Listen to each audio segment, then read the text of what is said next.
want to put the spotlight on the cannabis microbial market. This show is brought to you by Surgeons LLC in partnership with Rugamonteto Feminized Genetics and Simply Professional Formula. For those who don't know me, my name is Ryan Bolda.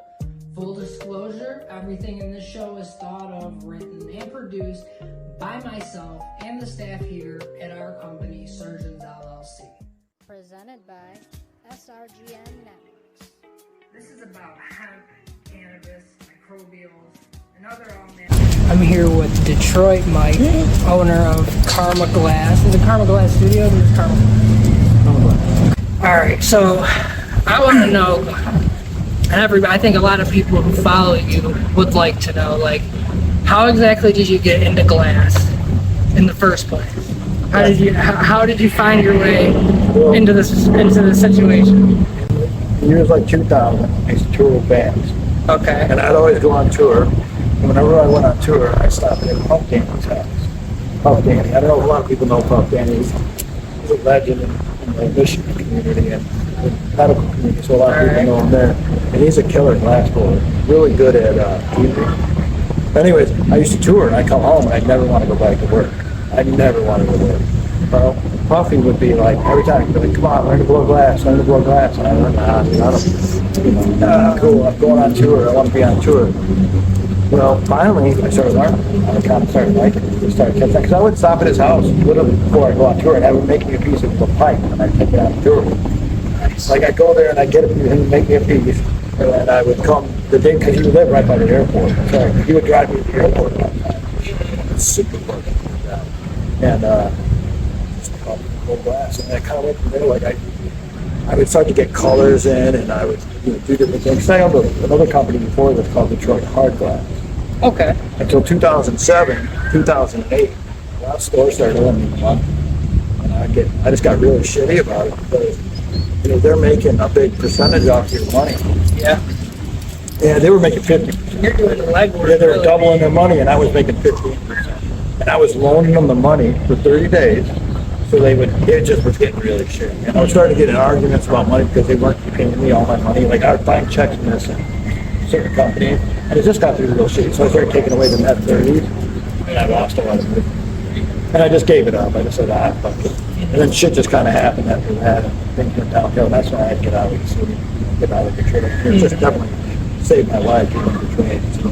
Right. So you were talking to me about how you kind of had an affiliation with BDT, like the glass stores. Well, BDT was awesome, and I know Kurt really well. I know the other owner before this was a lot better. Him and I were very close. Randy from BDT, and we used to do champs, and we'd go to champs, and there would always be big parties in my room. People like Jack there would hang out and shit like that. That's fucking sweet. He was a cool motherfucking guy. He was really cool. Someone just talked to me about it. Jack and his people are the people that started everything that's not. Right. Everything. Like, I remember the first time I met Jack, he was talking about mushrooms. We were like, back then it's like, mushrooms, people take them and get high. No, he's like, no, it's medicine. It's medicine. And you'd be like, in my head I was like, come on, you know what I mean? But now looking forward to today, I know more people that will tell you that, how mushrooms have saved me. Mushrooms saved me depression, man. It's fucking good shit, and it helps me focus. It does. Mushrooms have a lot of like really good therapeutic uses. Like a lot of people probably, I think mushrooms could be like replaced with SSRIs, kind of like you were talking about, like with depression. It's like an all natural thing. It's not man-made. A lot of people need a control because they don't. Moderation. Yeah.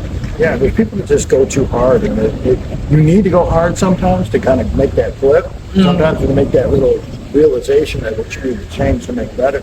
But it's not like that. I don't take them to go hard. Mm-hmm. I take them to be cool. Like it definitely has changed my life.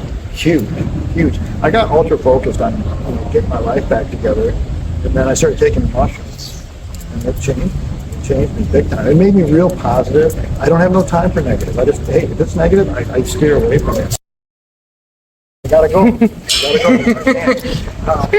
I found out that I'm very empathic. Like I'm really quick to be too nice to people or let people in my crew, and then I realized that, oh shit, know, like They weren't exactly they're what I draining thought. me in some way, and it's not cool. Like, I don't know, it's hard. It's hard to explain it, but when people start draining me, I can't do it. I got so another question that came to mind when I was driving here. How did you get the nickname Detroit Mike?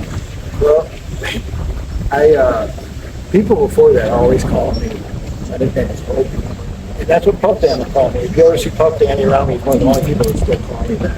Like whenever I see him somewhere, hey, oh my God, someone still calls me that. But if I see like Chris Barnes, like I used to tour with 6 Feet Under, they'll say, good old O, because that's what everybody called me, Opie back in the day. Opie? And I tried to like hide it at Harpo's, and it never worked. Everybody starts calling me Opie. Everybody's calling me that everywhere. It's like, oh shit. So when I came out with the glass stuff, I was like, I'm changing my name. I'm tired of that, you know. It kind of got old, man, you know, and that way you can kind of date where people know you from too. You know, it kind of helped. And I didn't realize I was doing it when I did it, but it was because I was doing the glass thing. So I created the name Detroit Mike because I owned Detroit Hard Glass. Okay. And everywhere I went, people, where are you from? Where are you from? And a lot of people guess Canada a lot because I do the A. Okay. I do that a lot. And probably from where we live. We live up north, so, but that's where I get that.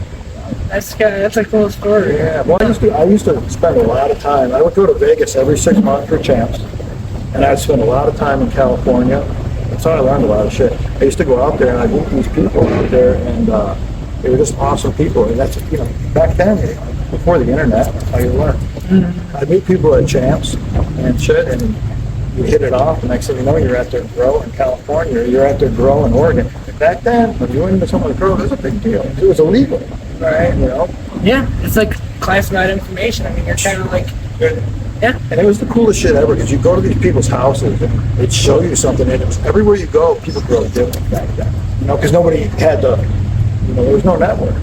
And you go to Oregon, these people would have these fucking huge plants. They had their basement on casters and they move them around. And I'd go places, you know, where like California, and somebody would have some crazy shit going on up on a hill and shit, you know. Mm-hmm. And then the last year I went out to Humboldt, and the place caught out on fucking fire and shit. It was insane, dude. It was insane. I left. The grow?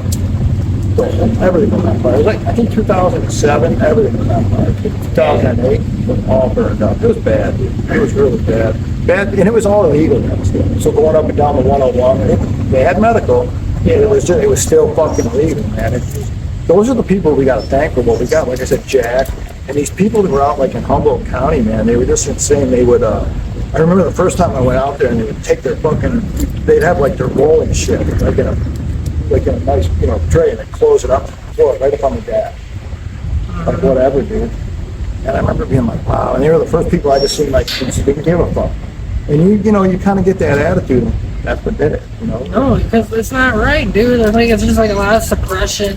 It's so fucking blatantly obvious, dude. It's blatantly obvious of what's going on, and people are just accepting it. And you know, I mean, it doesn't. We're not helping any like future generations. We're not doing anything good for ourselves unless we're trying to progress, stay positive. You know, the grow your own medicine thing that we're doing. You know, with Simply Professional Formula, I have to give them a shout out, of course. Thank you, Josh and Rob. You know, with Ruben Monteto, of course, too. The whole grow your own medicine thing is about just being self-sufficient in general, and mushrooms, I think, is kind of the next thing on the, you know, on the horizon. Oh, it's got. You realize when you take that stuff, it unlocks. It does. It unlocks. Dude, something happens. I don't know what it is. It rewires something in your brain. You can tell who has it. You can also, you have like I don't even know how to describe it. It's just like a magnetic connection or an electrical connection. Mushrooms are real big like that. It's they're smarter than us. For sure. Andy and I both say they're smarter than us. They are, dude. And you know, because I'm really into the lion's mane too. Really, yeah? Yeah, I get these pills, they're called stackers. Okay. Staham stackers. A friend of mine makes them. They're really good. I'm kind of getting into these different things that you can mix with your microdose and make it. You ever notice when you do like a dose, sometimes you feel like there's something missing. Listen, the legalization thing is on the rise, dude. Well, if it happens, it's going to be the next pot. But I think if you've been trying to get in on it, you need to get in on it now because For sure. there's a few people that got it down. You know? There is. These communities out here on Facebook, I've just learned that there's like only certain strains available. Like these Facebook groups exist. Very There's some people, seriously. there's certain people that are really into it. You know, like I said, I follow some too, but I can only soak up so much I know. information, and it's like other information's going out the other side nowadays. You know, the only thing I gotta say is like, I appreciate you coming out here, Mike. We're definitely gonna do this again. I like the stories, and I'm glad you brought Bubba here as well. Bubba goes where I go.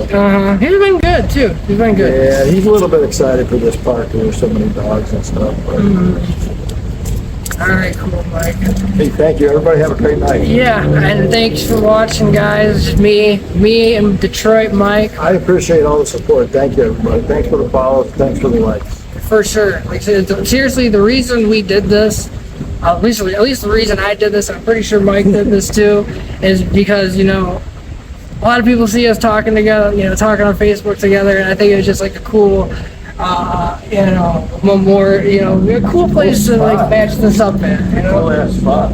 You know? Good choice. Good choice. I appreciate you. Oh, man. Seriously. Seriously. Next week, I interview Mike Ozowski from Swampy State Mycology, our community-based mycology group.